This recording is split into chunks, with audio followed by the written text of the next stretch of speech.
मेरे पति ने मुझे बांझपन की वजह से घर से निकाल दिया था। इसीलिए रहने के लिए जगह पाने के लिए मैंने एक निर्माण मजदूर से शादी करने का फैसला किया। 3 महीने बाद जो सच्चाई सामने आई उसने मेरी पूरी दुनिया ही बदल दी। मुझे आज भी वह बरसाती दोपहर साफ याद है जब मुझे दिल्ली के उस घर से, जिसे मैं कभी अपना घर कहती थी, सिर्फ कपड़ों से भरा एक सूटकेस और बंद होने वाला फ़ोन लेकर निकाल दिया गया था।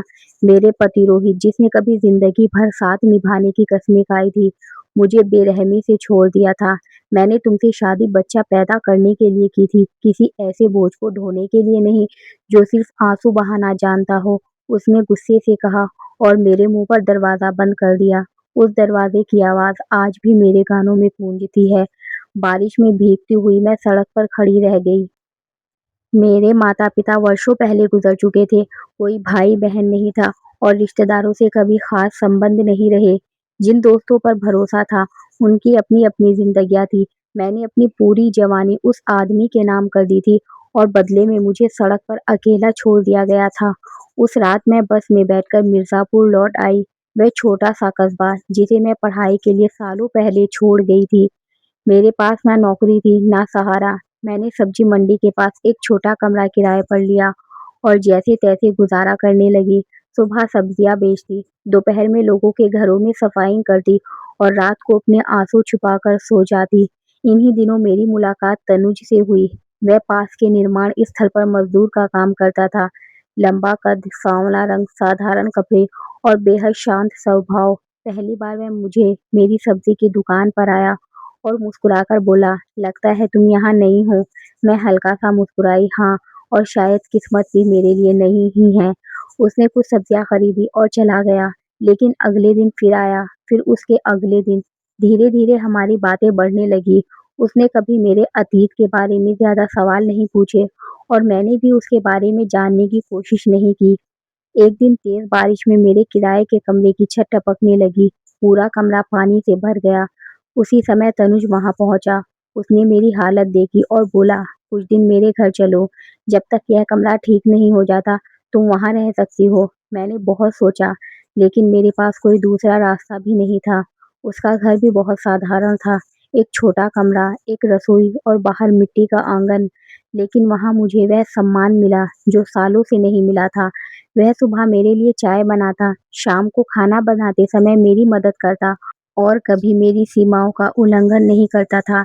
2 हफ्ते बाद एक शाम उसने झिझकते हुए कहा, "मुझे पता है कि तुम्हारा दिल अभी भी टूटा हुआ है, लेकिन अगर तुम चाहो तो हम शादी कर सकते हैं। मेरे पास देने के लिए कुछ ज़्यादा नहीं है, लेकिन मैं तुम्हें कभी अकेला नहीं छोड़ूँगा।" उसकी आँखों में सच्चाई थी। मैंने बहुत कुछ खोया था, इसीलिए अब खोने के लिए कुछ बचा भी नहीं था। मैंने हाँ कह दी।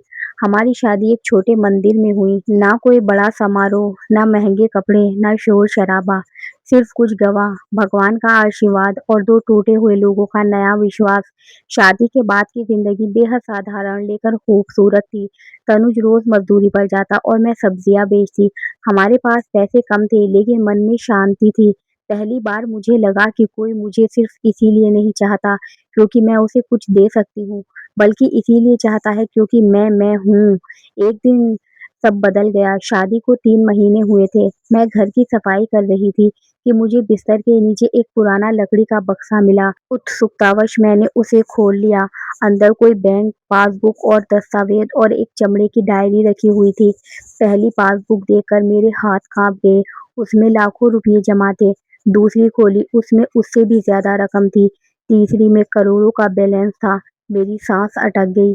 जिस आदमी को मैं एक साधारण मज़दूर समझती थी, उसके पास इतनी दौलत कैसे हो सकती थी? उसी समय दरवाज़ा खुला और तनुज अंदर आया। मुझे बक्सा खुला देखकर वह कुछ पल चुप रहा, फिर धीरे से बोला, "तो तुम्हें सच पता चल ही गया? ये सब क्या है?" मैंने काँपती आवाज़ में पूछा। वह मेरे सामने बैठ गया। "मैं वह नहीं हूँ, जो तुम समझती हो।" फिर उसने जो बताया, उसे सुनकर मैं स्तब्ध रह गई। असल में तनुज एक बहुत बड़े निर्माण व्यवसायी परिवार का इकलौता वारिस था। उसके पिता की कई कंपनियां थी और करोड़ों की संपत्ति थी, लेकिन पिता की मौत के बाद उसने देखा कि रिश्तेदार और दोस्त उससे नहीं, उसकी दौलत से प्यार करते थे।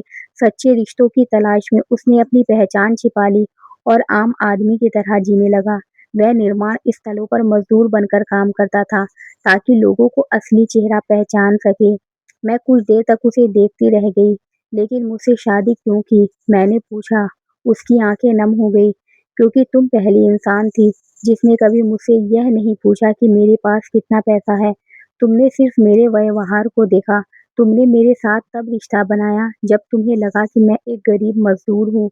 मेरी आंखों में आंसू आ गए, लेकिन सबसे बड़ा झटका अभी बाकी था। तनुज ने बक्से से एक मेडिकल फाइल निकाली और मेरी तरफ बढ़ा दी। यह भी पढ़ लो।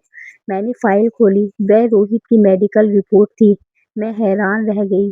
रिपोर्ट में साफ लिखा था कि रोहित कई सालों से गंभीर प्रजनन समस्या से जूझ रहा था और डॉक्टरों ने उसे बता दिया था कि उसके पिता बनने की संभावना बेहद कम थी। मेरे हाथ कांपने लगे। मतलब मैं बांझ नहीं थी। मैं कभी बांझ थी ही नहीं। रोहित सब जानता था। उसने अपनी सच्चाई छिपाने के लिए मुझे दोषी ठहराया था।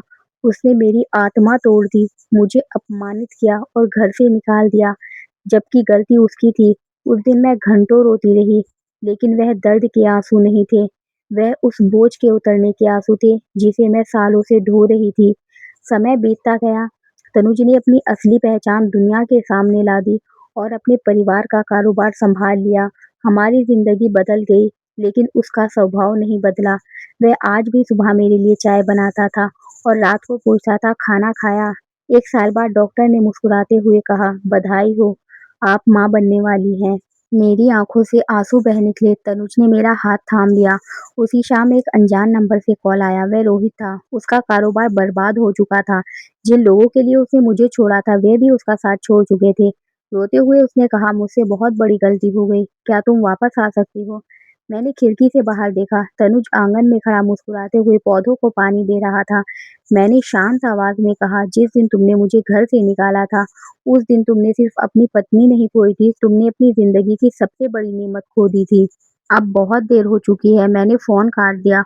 उस रात मुझे समझ आया कि इंसान की कीमत उसके बच्चे पैदा करने की क्षमता, उसकी दौलत या उसके नाम से नहीं होती। उसकी असली कीमत उसके चरित्र, उसके सम्मान और उसके दिल से होती है।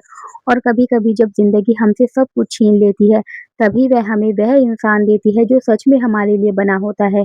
किसी भी रिश्ते की नींव प्यार, विश्वास और सम्मान पर टिकी होती है, ना कि संतान, दौलत या दिखावे पर।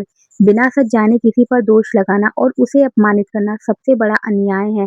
जो इंसान मुश्किल समय में आपका साथ दे, वही आपका अपना होता है। इसीलिए कभी किसी की कीमत उसकी कमजोरियों से नहीं, बल्कि उसके चरित्र और उसकी इंसानियत से आंकनी चाहिए। सच्चा प्यार देर से मिल सकता है, लेकिन जब मिलता है तो बीते हुए हर दर्द की भरपाई कर देता है। कहानी पसंद आई है तो वीडियो को लाइक करें, चैनल को सब्सक्राइब करें और मिलते हैं एक नई कहानी के साथ।